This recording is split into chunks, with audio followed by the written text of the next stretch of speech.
नमस्कार। प्रभास साक्षी news centre पर आप सभी का स्वागत है। पश्चिम बंगाल की मुख्यमंत्री ममता बनर्जी ने बांग्लादेश में संकट में फंसे लोगों को आश्रय देने की पेशकश की है। पहले ही बांग्लादेशियों की घुसपैठ से देश परेशान है। यह घुसपैठिए कई क्षेत्रों में कानून व्यवस्था के लिए परेशानी का सबब बने हुए हैं। यह घुसपैठिए कई जगह जनसंख्या का सामाजिक धार्मिक अनुपात बिगाड़ने में लगे हुए हैं। फिर भी तुष्टीकरण की राजनीति के लिए विख्यात तृणमूल कांग्रेस बांग्लादेशियों को आने का निमंत्रण दे रही है। देखा जाए तो पश्चिम बंगाल सरकार को इस मुद्दे पर हस्तक्षेप करने का कोई अधिकार ही नहीं है। ये मामले केंद्र सरकार द्वारा देखे जाते हैं। ऐसे में ममता बनर्जी की टिप्पणियां पूरी तरह से अनुचित हैं।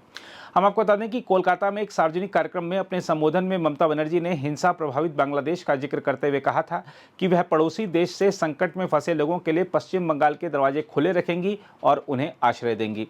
ममता बनर्जी ने अपनी इस बात के समर्थन में शरणार्थियों पर संयुक्त राष्ट्र के प्रस्ताव का उल्लेख किया था। तृणमूल कांग्रेस की शहीद दिवस रैली में ममता बनर्जी ने कहा, मैं आपको यह बता सकती हूं कि अगर असहाय लोग बंगाल का दरवाजा खटखटाते हैं तो हम निश्चित रूप से उन्हें आश्रय देंगे। हम आपको बता दें कि बांग्लादेश में सरकारी नौकरियों में आरक्षण व्यवस्था में सुधार की मांग को लेकर कई दिन से प्रदर्शन हो रहे हैं और हालात बिगड़ने पर शनिवार को पूरे देश में कर्फ्यू लगा दिया गया था।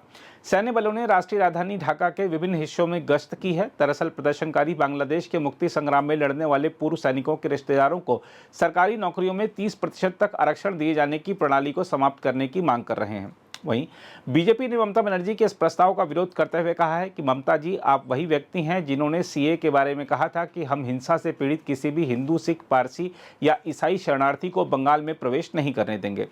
बीजेपी सांसद रविशंकर प्रसाद ने कहा है कि ममता जी ने हमेशा सीए का विरोध किया है, जबकि सीए का भारत के नागरिकों से कोई संबंध नहीं था, चाहे वह हिंदू हो या मुस्लिम। ममता जी ने कहा है कि जो बांग्लादेश में हो रहा है तो वो अपने दरवाजे खुले रखेंगी और किसी को भी बंगाल में आने देंगी। बांग्लादेश के लोग हमारे दरवाजे खटखटाएंगे तो जरूर शरण देंगे। आज के अखबारों में भी Mamata will give shelter if anyone from Bangladesh knocks on our door. Mamata ji, आप वही हैं जिन्होंने सीए के बारे में कहा था कि हम किसी भी हिंदू, सिख, पारसी या क्रिश्चियन शरणार्थी को जो हिंसा से पीड़ित होकर बंगाल में आएंगे उनको घुसने नहीं देंगी। ममता जी ने सीए का हमेशा विरोध किया है, जबकि सीए का कोई संबंध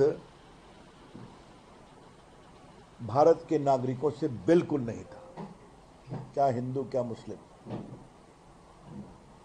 तो एक तरफ जो अल्पसंख्यक हिंदू या क्रिश्चियन या सिख या पारसी, चाहे बांग्लादेश हो या पाकिस्तान हो, अफगानिस्तान हो, वहाँ अपने आस्था के कारण विक्टिमाइज होते हैं, पीड़ित होते हैं, उनको स्थान नहीं देंगी। और आज कह रही हैं कि जो भी आएगा उनको हम बसाएंगे। इसका मतलब क्या है? दूसरी बात, बार बार ममता जी और अखिलेश यादव भी थे और राहुल गांधी ये संविधान की बात करते हैं। संविधान में आपको यह अधिकार है क्या? यह अधिकार भारत सरकार का है, केंद्र सरकार का है। आप भी केंद्र में मंत्री रही हैं। This power does not belong to the state government at all. किसको नागरिकता देनी, किसको बसाना, किसको नहीं बसाना। और ममता जी को मैं थोड़ा याद दिलाना चाहूंगा, 71 का वॉर हुआ था तो उस समय भी तत्कालीन केंद्र सरकार ने फैसला किया था कि जो विस्थापित आए थे उनको हम बसाएंगे, क्योंकि वहां विक्टिमाइज हो रहे थे। बांग्लादेश का इंटरनल मैटर है, सेटल हो जाए, हम सभी इसका आग्रह करेंगे, हमें उसमें नहीं पड़ना है। लेकिन एक मुख्यमंत्री सीधा घोषणा करे, इसका मतलब क्या है? क्या भारत की एकता को तोड़ना चाहती हैं आप? उनके ये भी स्वर निकले कि बंगाल का रिलेशन हिंदुस्तान के साथ अच्छा हो। इसका क्या मतलब है? Mamata ji, I would like to ask you, what do you mean by this? जिस बंगाल ने रामकृष्ण परमहंस, विवेकानंद, रविन्द्रनाथ टैगोर, सुभाष चंद्र बोस ऐसे महान, बंकिम चंद्र चट्टोपाध्याय ऐसे लोगों को की जननी है, उन्हें देश में अलग जगाई, तो आप कहते हैं रिलेशन हम अच्छा करेंगे? आपका ये वक्तव्य भर्त्सना योग्य है और बहुत ही गैर जिम्मेदाराना है ममता जी। इसका शुद्ध और शुद्ध लक्ष्य है, जिस तरीके से बंगाल की डेमोग्राफी बदल रही है उसको जस्टिफाई करने के लिए एक कारण ढूंढना। आपको मालूम है, जब भारत आजाद हुआ था सिर्फ 3 जिले मुस्लिम बहुल थे, अब बंगाल के 9 जिले मुस्लिम बहुल हो गए। लेटेस्ट स्टडी जो आई है, इवन कलकत्ता का डेमोग्राफिक चेंज हो रहा है। मैं स्वयं बंगाल कई बार मैंने दौरा किया है, मैंने देखा है जिले जिले आजकल बांग्लादेशी घुसपैठियों से, रोहिंग्या से भरे हुए हैं। कोई चिंता नहीं है देश की सुरक्षा की। और याद होगा, एनआईए की प्रोब में आया है, कई आतंकवादी घटनाओं के जो मुख्य अभियुक्त या कॉन्स्पिरेटर्स होते हैं, उनको कहाँ संरक्षण मिलता है?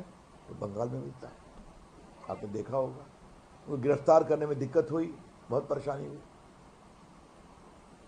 लेकिन एक बड़ी चिंता की ओर आज देश का ध्यान बताना बहुत जरूरी है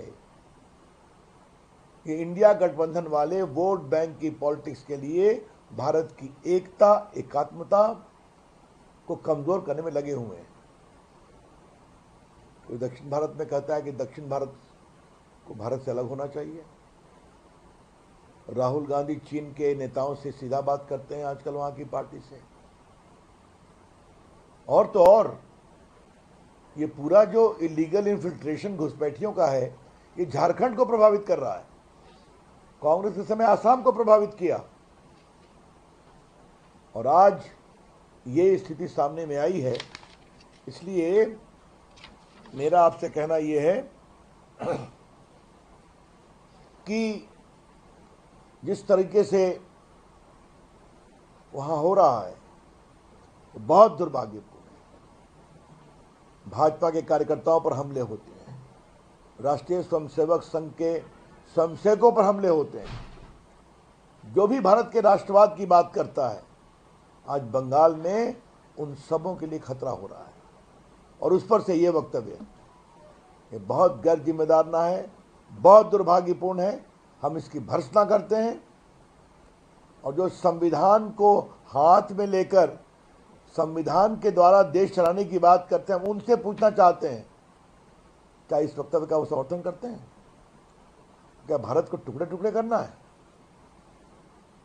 तो यही लगता है कि टुकड़े टुकड़े गैंग हावी हो गया है इनकी सोच पर। तो देश के इस चुनौती को हम स्वीकारेंगे, और हमें बंगाल की परंपरा पर विश्वास है, और इसका हम पूरा विरोध करेंगे और मुखर विरोध करेंगे। अगर आप भी लेना चाहते हैं देश दुनिया की तमाम जानकारी, तो आज ही सब्सक्राइब करें हमारे चैनल को।